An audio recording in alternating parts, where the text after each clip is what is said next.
absolutely still in a bull market. I mean, the bull market's intact from a technical standpoint, as long as it holds. I guess the number would be what, 2,800. That would be a 20% retracement, which would be a bear market, which would break the bull market. I think all eyes right now should be on silver. There's about 250 million ounces outstanding for the July expiration, with only 3 days left. And 250 million ounces, I mean, the world only produces 850 million ounces total production for the year. The ceasefire has already been broken. I mean, it was broken. None of it makes sense. It's like it's kabuki theater or something. None of it makes sense from the standpoint of supposedly Iran told us they're going to, restrike. It's nonsensical, but it's extremely dangerous, because now you've got China and you've got Russia. Medvedev came right out and said that other nations will give Iran nuclear weapons. It's going off the rails. Yeah, for sure. And throughout the entire time, you've been seeing the markets kind of shrug it off. I mean, oil's just gone back down to $65 or so. The markets are green. There's this lackadaisicalness in the markets. Do you think this is warranted, or is the market getting a little too ahead of itself? If anything, it tells me that the powers that be know exactly, what the outcome is going to be. I mean, there seems to be no panic, no fear. The markets are not, the only market that's acting, has had a fairly big move is the dollar, and that's been to the downside. But gold basically is where it was before this started. Silver is, and oil has retraced pretty much all of its move. And of course, I mean, equities, they seem to ignore everything. Yeah, it's like the cocaine addict who just needs more and more dopamine. It needs another hit coming in. And the markets are just become completely callous to exogenous events now. It's very interesting. You see Powell still holding steady in regards to rate hikes or rate cuts. Is he warranted in this regard? I mean, are we about to see some massive inflation if we do see rate cuts, or is he late, as was the case 4 years ago? Well, rate cuts on their own, it would take time for inflation to bleed through. But if the Fed were to cut rates right now, you'd probably see a dollar trading at 93, 94. And that'd be on a quarter point.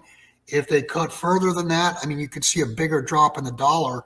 And the bottom line is that's where your inflation is going to come from, is the decline of the currency. What do you make of gold's retracement back down to the $3,300 level? Are we still in a bull market for gold, or should we anticipate some of the white metals moving, i.e. silver, platinum, et cetera? Yeah, we're absolutely still in a bull market. I mean, the bull market's intact from a technical standpoint, as long as it holds. I guess the number would be what, 2,800. That would be a 20% retracement, which would be a bear market, which would break the bull market. I think all eyes right now should be on silver. There's about 250 million ounces outstanding for the July expiration, with only 3 days left.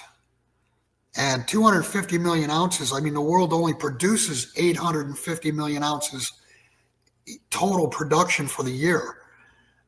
So you're looking at what, 30% of global production may be standing for delivery 3 days from now. Yeah, let me go ahead and pull up the silver chart here. Let's go ahead and take a look at this. So silver currently standing at $35 and some change. You see here we had a breakout from this sideways moving channel above the 34 or $35 level. Is this significant in your eyes?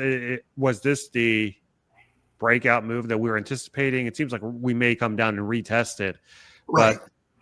but how do you see silver playing out in a longer term time horizon? Well, if you leave the chart where it is right there, that is almost a perfect inverted head and shoulders, which tells you, I mean, if you look at the breakout itself, we actually got down to, I think, about 35.10, 35.20 this morning. So, that's a probe of the breakout level. We may, it may take a little bit of time to chop and hold this 35 level before it goes higher. And like I said, 3 days from now, I mean, that could be a huge fundamental event where you've got, like I said, 250 million ounces could stand for delivery. There's no 250 million ounces anywhere in the world to deliver. What does that portend, though? I mean, what sort of magnitude in the price change should we anticipate seeing if things stay this way? I've said all along that I thought silver would be the detonator to gold, and gold will literally destroy all derivatives. I mean, once there's a failure to deliver, all derivatives are going to fail because everything runs on confidence, and it would show that, you've got a failed contract. What's the value of a contract that cannot perform? The answer is zero. So what you're saying there is paper's worth zero, and thus what is the real thing worth? The answer is there's no telling what the number is going to be, but it's going to be, when all is said and done, many multiples of where pricing is right now. Right. And in times like this, this is a cliche at this point, but the real catalyst behind the gold move is these central bank buyers, these institutions and so forth, not retail people like you and I. Right. But if that is indeed the case, and we continue seeing geopolitical risk escalate like we saw the last 12 days or so, a flight to safety is definitely going to be much needed. That's the value proposition that gold brings to the table. Right. Does silver bring that same value proposition, though? I mean, these banks, there's a storage issue when it comes to silver, isn't it? I mean, if you want to buy like $1 million worth of gold, I mean, you can probably hold it in your hands, really. Right. With silver, you're going to need like a pretty big space to store that stuff in. But so my question to you is, do institutions, banks, are they going to get into the silver game as well, in your view? Yeah. There's no issue for institutional entities as far as storage is concerned. I mean, they can find the storage space. And you're speaking right now of the investment demand. Mm-hmm. And silver is different than gold. Gold is basically all investment or monetary demand. Silver's got so many different uses. Silver's got medicinal uses. It has industrial uses. It has technological uses. Every time you see a Tomahawk missile launched, there goes a monster box. I mean, there's over 500 ounces per Tomahawk missile. So silver, you've got to look at a little differently because there's not just investment demand. That's not the primary demand. The primary demand for silver is, as I said, medicinal, technological, industrial, etc.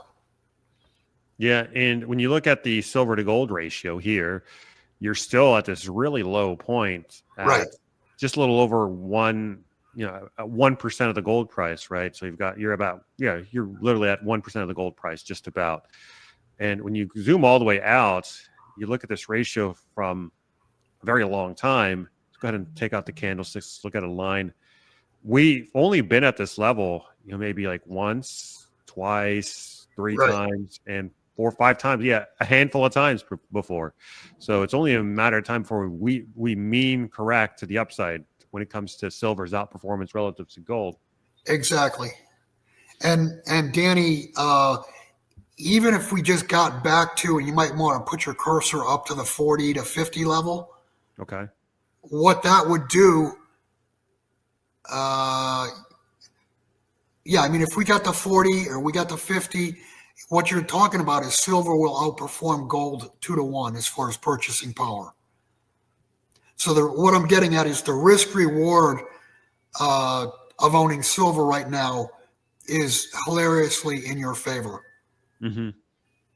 Yeah, it certainly seems so, especially since silver, assuming that gold holds constant, you still have a dramatic upside ahead, but gold is most likely not going to hold constant, right? I mean, we should anticipate, we would guess, we'd presume that there would be more upside movement left in the gold price, and therefore you'd have to see even more upside movement in the silver price to turn that ratio around. Well, yeah, there's absolutely upside potential in the gold price. I mean, just do the math on the amount of gold that the U.S. says they have versus the amount of debt outstanding. And when I say debt outstanding, I'm just talking about on-books debt. Mm-hmm. I'm not talking about Fannie Mae, Freddie Mac, Ginnie Mae, all the loan guarantees, Medicaid, Medicare, all the guarantees. You're over $200 trillion. But if you just use the 37 trillion divided by 8,400 tons, the number you're looking at, if we had to pay our debt off in gold, we would have to price gold at about $135,000 an ounce. So there's tremendous upside to gold, but there's, in my mind, at least double the upside in silver versus gold. So, I mean, this term was coined years ago, but silver is going to be gold on steroids. Wow. And yeah, gold has been at this, I mean, we've seen this consolidation play out. We've got the gold chart here laid out. We've been consolidating for roughly, since end of April. So about a month and a half or so. And if you look at some of these prior patterns here, prior consolidations of gold, this one lasted from September all the way out until, let's call it January. That's about 4 months. The one before that lasted from April of last year to August. I mean, wow, seasonality is right there, right? The consolidation happened exactly at the same time. Before that, it was October, still, somewhere around the time of the next year, right? October all the way out until February, another 4 months. So if history stays true, if we stay true to history, this thing is looking to break out sometime in August. Would you disagree with that? Would you agree with that? What's your kind of your prognosis in terms of? Yeah, I'd agree with that. But if you look at the fundamentals, if you look at what's going on geopolitically, I mean, on any given morning, you could wake up and gold's up $100, $200, never to look back. I mean, if we woke up one morning and found out that a tanker or a couple tankers hit mines in the Strait of Hormuz, what's that going to do? Right. That will break confidence. And God forbid should we wake up one morning and find out that a aircraft carrier got sunk. Mm-hmm. I mean, that would be a disaster because in the past, the dollar has always been the safe haven for foreign monies. What happened, if something happens that breaks confidence and the dollar / treasuries are no longer viewed as the safe haven, you're looking at game over USA. Yeah. And Danny, the reason it's game over USA is, what are we hearing now? That the next 4 years, the debt is going to increase by 10 trillion. That's a disaster. And what that means is we need to borrow 10 trillion just to keep the doors open.